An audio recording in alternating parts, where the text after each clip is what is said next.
Assalamu alaikum wa rahmatullahi wa barakatuh mes chers frères et sœurs. Aujourd'hui, Inch'Allah, nous allons parler du respect d'autrui.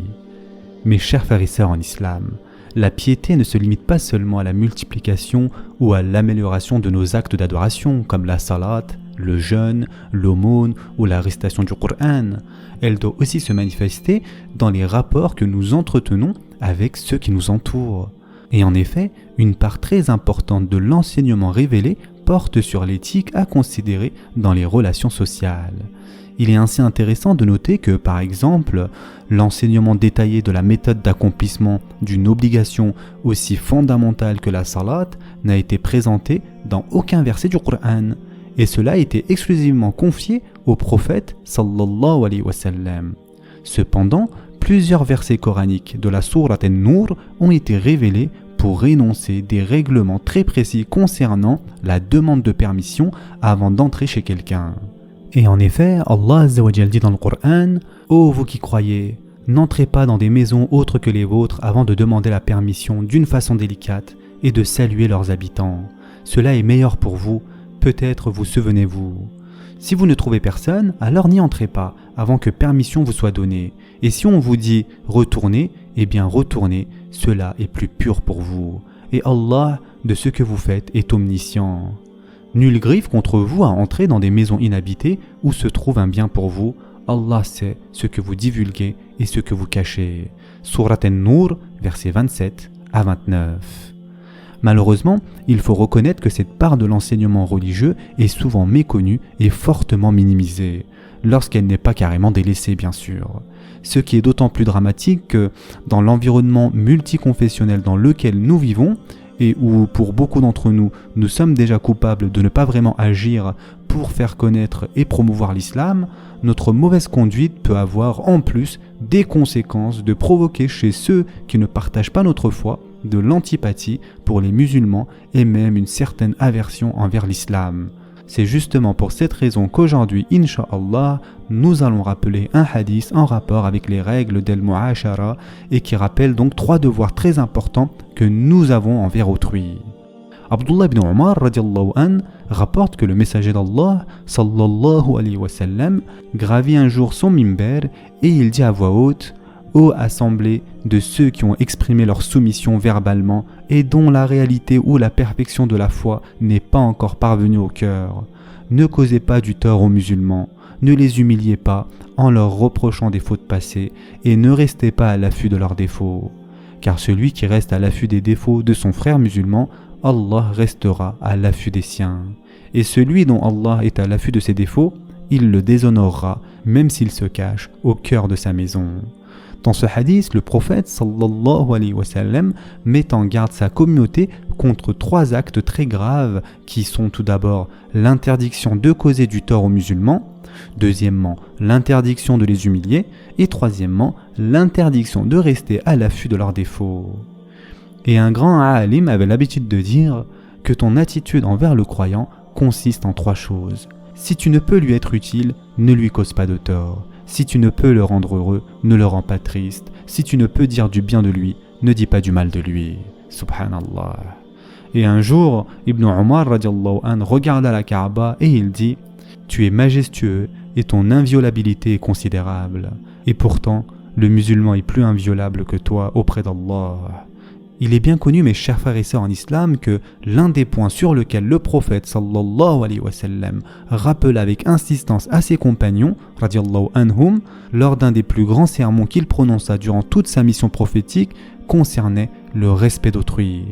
Alors que le prophète sallallahu alayhi wa sallam se trouvait à Mecca, en train d'accomplir le pèlerinage d'adieu en l'an 10 de l'Hégire, le prophète sallallahu alayhi wa sallam s'adressa à ses compagnons et il leur dit entre autres « Vos personnes, vos biens et votre honneur sont sacrés entre vous comme est sacré ce jour-ci, dans cette ville-ci, durant ce mois-ci. » Et ce hadith a été rapporté par Bukhari. C'est cette inviolabilité du musulman que Ibn Umar radiallahu an rappelait lorsque, en regardant la Kaaba, il disait « Tu es majestueux et ton inviolabilité est considérable, et pourtant le musulman est plus inviolable que toi auprès d'Allah. » Et c'est en vertu de cette même inviolabilité de la personne humaine qu'il est strictement interdit de nuire à autrui. Il ne t'est même pas permis de nuire à un chien ou même à un porc sans raison. Comment pourrait-il en être autrement envers la plus noble des créatures, el-insan, c'est-à-dire l'être humain? Mes chers frères et sœurs en islam, faire du mal à un frère ou à une sœur est un péché majeur d'une gravité telle que sa transgression peut faire perdre aux musulmans le mérite de ses actes de dévotion, c'est-à-dire de ses ibadat. C'est ce qu'indique clairement le hadith rapporté par Abu Hurayra radiallahu anh, qui relate qu'un homme questionna un jour le prophète sallallahu alayhi wa sallam. Il lui dit: que penser d'un tel qui est réputé pour son grand nombre de salat, de jeûnes et de dons, mais elle cause du tort à ses voisins par ses propos? Le prophète sallallahu alayhi wa sallam répondit: elle est dans le feu, étant donné qu'elle s'efforce d'un côté d'accomplir ce qui est permis d'abandonner, tandis que de l'autre, elle ne se gêne pas à faire ce qu'il est obligatoire de délaisser. Et ce hadith a été rapporté par Ibn Hibban. D'ailleurs, lorsque le prophète sallallahu alayhi wa sallam constatait un manquement de la part des compagnons radiallahu anhum à ce niveau, le prophète sallallahu alayhi wa sallam les reprenait immédiatement sans attendre. Il est ainsi rapporté qu'un homme entra une fois dans la mosquée de Médine le jour du Jum'a et se mit à passer au-dessus des épaules des gens déjà présents pour se rendre à l'avant de la mosquée, ce qui en soi constitue un objectif noble, n'est-ce pas? Pourtant, en le voyant agir de la sorte, le messager d'Allah sallallahu alayhi wa sallam l'interpella devant tous les compagnons radiallahu anhum et lui dit: assieds-toi car tu as nui ce que tu as enjambé. Et ce hadith a été rapporté par Abu Daoud. À une autre occasion, le prophète sallallahu alayhi wa sallam demanda aux compagnons radiallahu anhum d'éviter de s'asseoir dans les rues. Ces derniers lui firent alors remarquer que ces assemblées dans la rue étaient importantes pour eux. Le prophète sallallahu alayhi wa sallam leur dit: étant donné que vous insistez pour maintenir ces assemblées, dans ce cas, veillez à donner à la rue son droit. Les compagnons radiallahu anhum demandèrent: et quel est le droit de la rue? Le prophète sallallahu alayhi wa sallam répondit: la protection du regard contre ce qui est interdit de regarder, l'abandon de ce qui nuit d'une façon quelconque à autrui, la réponse au salam, le commandement du bien et la condamnation du mal. Et ce hadith a été rapporté par Bukhari. Il faut savoir que, comme pour tous les manquements en rapport avec les droits d'autrui, la gravité de ce péché est amplifiée par le fait que, pour s'en faire pardonner, le seul repentir devant Allah Azza wa Jal ne suffit pas. La tawbah sincère nécessite également que l'on répare le tort qu'on a causé et que l'on se fasse pardonner par la personne qui a été lésée. Par ailleurs, mes chers frères et sœurs en islam, faire du mal à quelqu'un de façon injustifiée revient à lui offrir une arme létale contre nous. Le prophète sallallahu alayhi wa sallam disait à propos de cela: crains l'invocation de l'opprimé, car il n'y a aucun voile entre celle-ci et Allah. Et ce hadith a été rapporté par Bukhari. C'est-à-dire que l'invocation de l'opprimé est systématiquement entendue et acceptée d'une façon ou d'une autre, et ce, même si celui qui l'énonce est un pécheur. Sinon, d'une façon plus générale, en plus de ne pas faire du mal à autrui, le musulman a également le devoir de s'abstenir de faire de façon injustifiée quoi que ce soit qui puisse causer une gêne à ceux qui l'entourent. C'est ce qui ressort de très nombreux hadiths.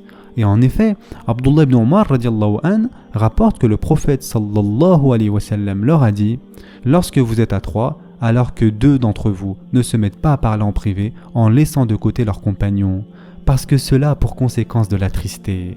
Leur attitude, par exemple, peut en effet lui faire penser qu'ils sont en train de dire du mal de lui, et ce hadith a été rapporté par Muslim. Mais encore, Jabir radiallahu anh rapporte que le prophète sallallahu alayhi wa sallam a dit que celui qui a mangé de l'ail ou de l'oignon s'écarte de nous, s'écarte de nos mosquées et qu'il reste assis chez lui. Et ce hadith a été rapporté par Bukhari. Le messager d'Allah sallallahu alayhi wa sallam faisait lui-même très attention à ne pas incommoder ceux qu'il côtoyait.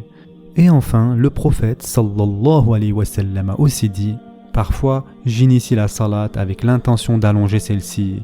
Puis, en entendant les pleurs d'un enfant, j'abrège ma prière afin de ne pas mettre sa mère dans la difficulté. Et ce hadith a été rapporté par Bukhari. Subhanallah.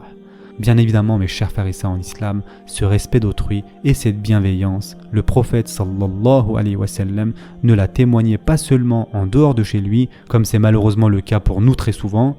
Le prophète sallallahu alayhi wa sallam veillait également à ne pas causer de gêne aux gens de sa maison. Il est ainsi rapporté à son sujet que lorsque le prophète sallallahu alayhi wa sallam entrait chez lui le soir, il saluait d'une voix qui, tout en restant audible à ceux qui ne dormaient pas, ne réveillez pas ceux qui dormaient. Qu'Allah Azza wa Jal nous permette à tous d'être imprégnés par le caractère de notre bien-aimé prophète sallallahu alayhi wa sallam. Ce sera tout pour aujourd'hui. Je vous souhaite dès maintenant un bon iftar. En attendant, prenez soin de vous mes chers frères et sœurs et à très prochainement, Inch'Allah.